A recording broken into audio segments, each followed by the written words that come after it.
Hello and welcome to Sports News Africa, the home of Africa's sporting conversation. Here's what's coming up in today's program. Sewe Sport take a slender lead into the second leg of the African Confederation Cup against Al-Ahly. No, this is not water sports. Football makes a splash in Kampala. And Team Vestas Wind runs aground in the Volvo Ocean Race.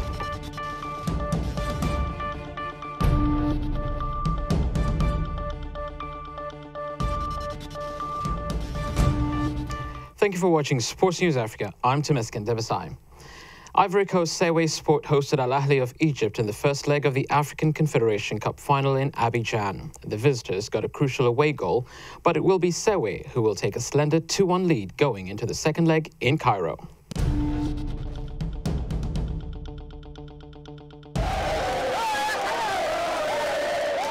Football fans in Ivory Coast gathered in large numbers at the Champrou Stadium in Abidjan on Saturday for the much-anticipated encounter between Sewe Sport and Egypt's Al-Ahly in the final's first leg of the Confederation Cup. The atmosphere in the stadium was tense since a lot was at stake, as it was the first time a team from Ivory Coast had reached the finals of the Confederation Cup since 1995. For the Egyptians, it was time to bring home the lost football glory.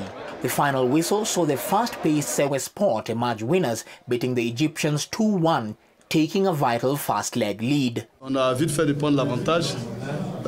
Ensuite, on a cherché en deuxième mi-temps. We could not lose this one. We swiftly managed to take the lead. Then, in the second half, we hunted for a breakpoint. We lacked finishing to do this. We hesitated, and our opponents grabbed this opportunity to come back in the game. We had the mindset to fight for a result, because in Abidjan, we could not end up on a draw or defeat. We did everything to get this advantage.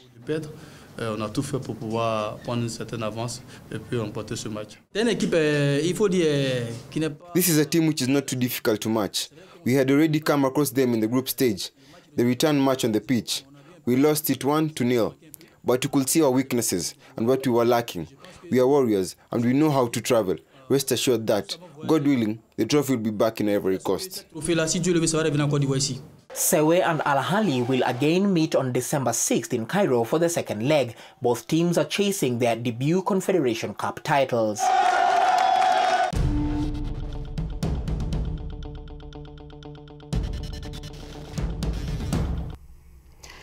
The Ugandan Premier League continued at the weekend with a local derby between defending champions Kampala City Council Authority and Express. The match was delayed for 30 minutes due to a torrential downpour, which made playing conditions difficult.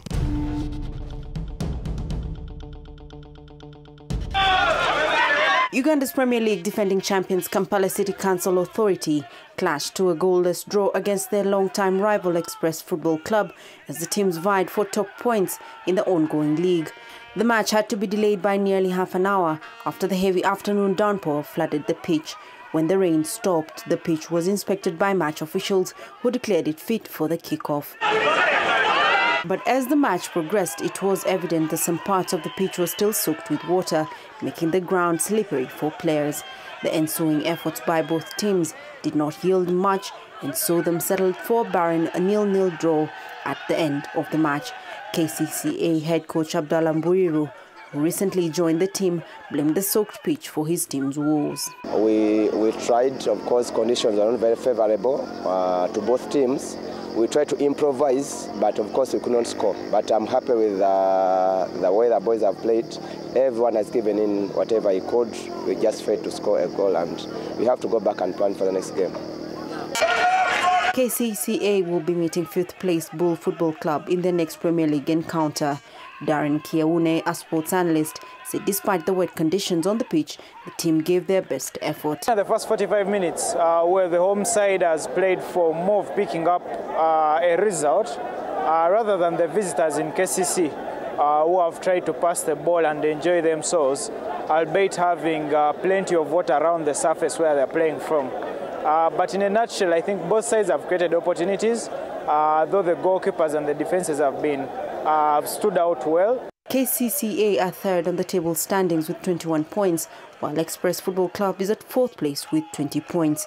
Vipers Football Club are currently in the lead with 26 points, while 16-time champions SC Villa are second. KCCA will be meeting Bull FC on Tuesday at the Lugogo Stadium in Kampala as the competition hots up.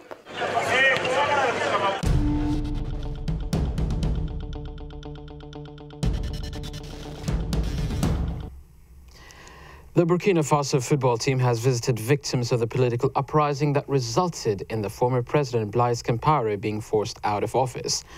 Members of the Stallion squad said they wanted to pay tribute to the men and women who put their lives on the line for the sake of the country.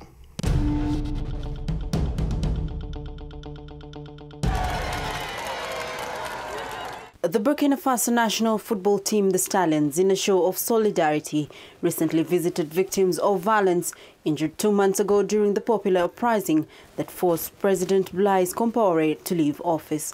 At the time of the protests, which took part mainly in the capital Ouagadougou, the team was away chasing their dream of qualifying for the 2015 Africa Cup of Nations. The team has since qualified for the 2015 tournament. While visiting the victims in hospital in the capital, the players donated items and money to help victims support their families as they recover. Paul Koulibaly, a defender in the national team, said the team will pray for peace and thanked those who put their lives in danger for the sake of the country. Bon, comme vous savez, nous tous on était à l'extérieur, on a vu les mouvements qui sont passés au pays. As you know, we were abroad and we saw all the events happening at home. We knew that there were casualties, dead and wounded people. We cannot pay a visit to everyone, but we had to go to the hospital to show our support to our fellow Burkinabe citizens. They raised for the sake of our whole country. We want them to know that our hearts are on their side. May God give them peace and give back to this country the concord it always had. Tout cœur avec eux pour que vraiment Dieu leur donne vraiment la santé, que le pays retrouve la paix et la solidarité qu'on a eu toujours. Compaoré had ruled the West African nation for 27 years and was seeking another term next year. He resigned on October 31st and fled to exile.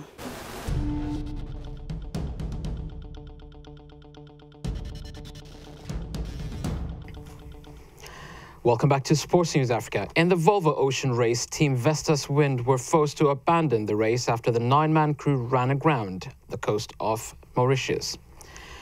The Volvo Ocean Race chief executive Knut Frostad said all 9 were well and safe and that nobody was injured.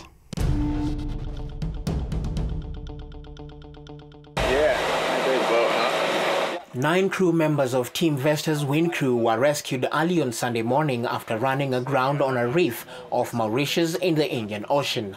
Team Vestas Wind was among 7 teams competing in the second leg of the Volvo Ocean Race from Cape Town to Abu Dhabi. The team said that just before dawn Sunday local time, they were forced to abandon their sloop and move into 2 life rafts anchored to a dry section of the reef. They were rescued by a local coast guard after daylight. Volvo Ocean Race CEO Nat Frostad said he is relieved that everyone on board is safe. Well, what has happened is that at 15:10 UTC, Team Vestas Wind contacted the race control and informed us that they had run aground on a reef on the St. Brandon archipelago, about just over 200 nautical miles northeast of Mauritius. And they reported that they were stuck on the reef. They were all safe. All the crew were in good health. No one was injured, and but they were currently stuck on the reef. They had broken both rudders on the boat, and we have also learned about some damage to the stern compartment, which has had an ingress of water. We see the people in the water. The team was transported to the tiny islet of Ile du Sud, part of Cargados Carajos Shoals, some 430 kilometers to the northeast of Mauritius.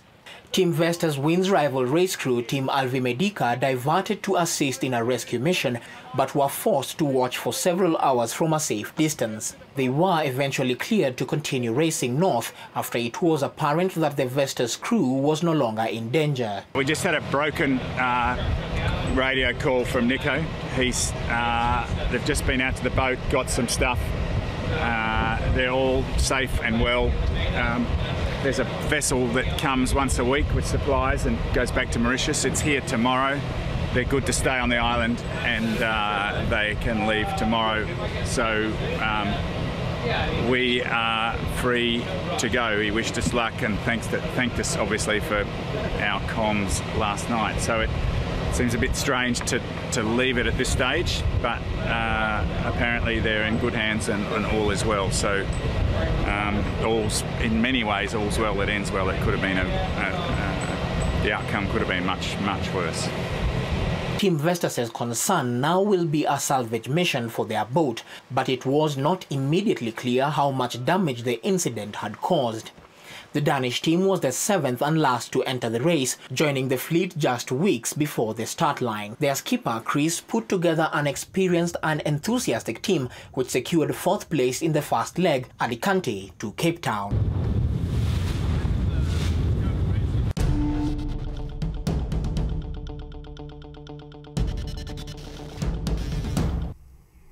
And here's a look at all the weekend results from the English Premier League. Arsenal followed their midweek Champions League victory with a 1-0 away win to West Brom. Queen's Park Rangers moved off the bottom of the table with a win over fellow strugglers Leicester. Sunderland managed to hold leaders Chelsea to a scoreless draw.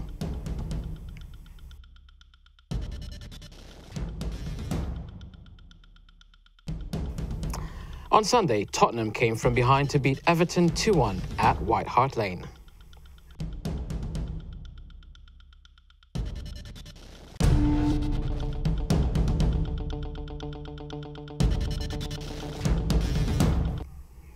And that's the end of Sports News Africa for today. Join us again tomorrow when we bring you all the latest from Africa and around the world. Bye for now.